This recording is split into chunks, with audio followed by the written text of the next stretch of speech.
All right, welcome back to the channel. It's your boy Fanon. In this video, we're going to talk about Terence Crawford responding to massive amounts of disrespect going on about that with that man's name after Canelo Alvarez loses to Dimitri Bivol, and Terence Crawford says, "We know who's number one pound for pound right now." Let's talk about that in this video.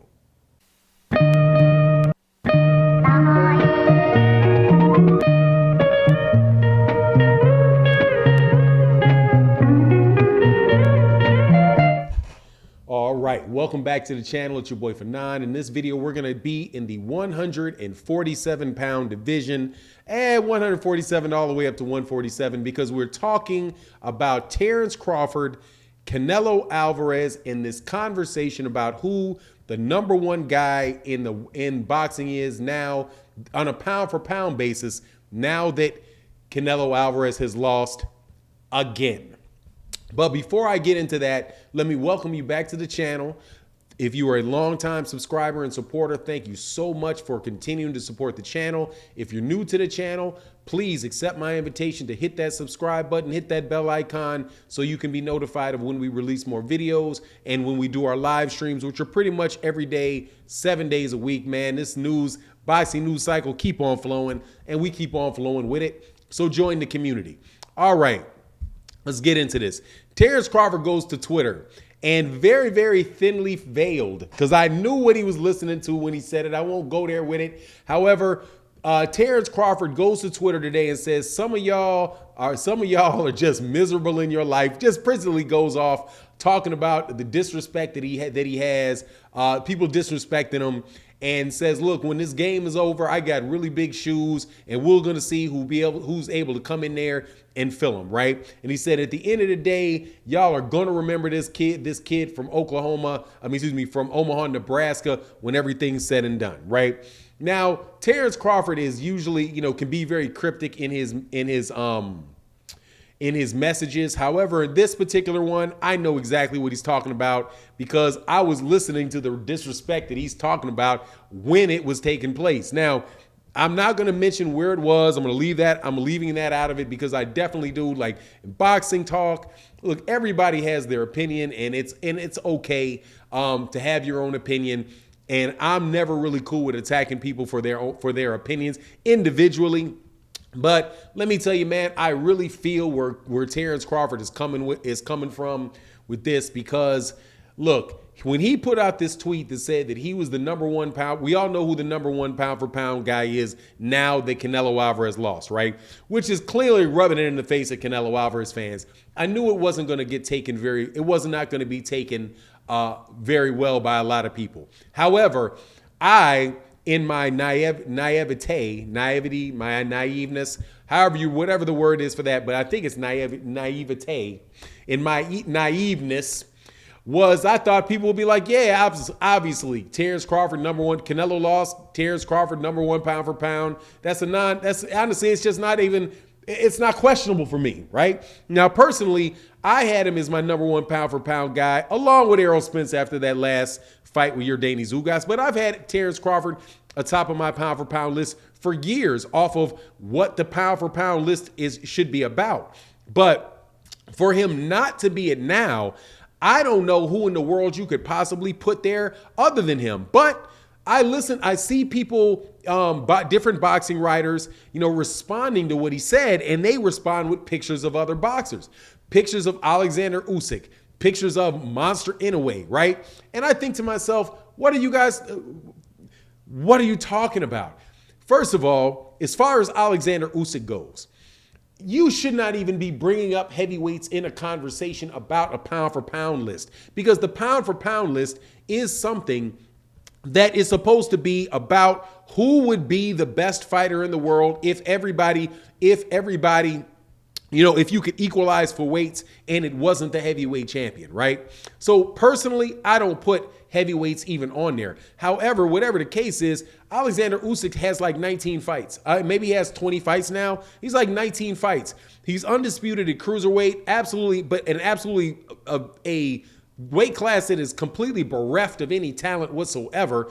And he won one big fight against a guy that had lost like 3 fights before that in Anthony Joshua. Now, while I know that Alexander Usyk is a very, very solid fighter, I mean, look, man, what is pound for pound, right? Well, how can you judge what pound for pound is if you're not looking at how boxing matches are actually scored? Shout out to Scrapbook Boxing who hit me to this. Boxing matches, because how do you say who is the best fighter? You have to look at the scoring criteria in boxing. You have clean, effective punching, you have effective aggression, you have defense, and you have ring generalship, right? Ring generalship and defense are primarily defensive, right? Effective aggression and clean, effective punching is for the most part offensive. When you have guys way up in the weight classes, like the light heavyweight division, cruiserweight, heavyweight, they tend to be much more heavy on clean, effective punching, and effective aggression, typically. But when you look at these guys, they are carrying way more power and they have less speed of foot.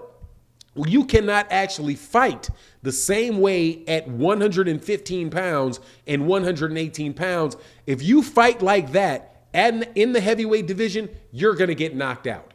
If you fight at 118 pounds, the way that you typically fight, people typically fight slower paced, much more carefully.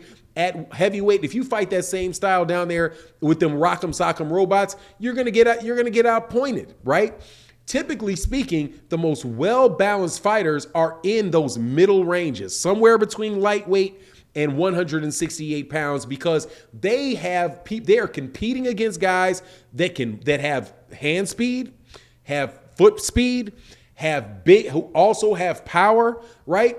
And when they get aggressive, they can actually hurt you. That's not the case down there at 118 pounds where Monster Inoue is. If Monster Inoue moves up and fights that same way where he has taken a bunch of shots like he did against Nonito Donaire, and he's doing that at middleweight, man, he's going to get knocked out. And he's not going to be as free with his punching because he's got big shots coming back at him. So just the very nature, when you analyze pound for pound, the very nature of that points towards those welterweight, the lightweight, 140, 147, 154, 160, maybe up to 160, up to 68, maybe up to 175 pounds. But those peripherals, though, I'm telling you, you cannot fight like Chocolatito if you are in the welterweight division. You will get knocked out if you are throwing all of them shots. If you're throwing all them shots and being defensively irresponsible, you've got guys like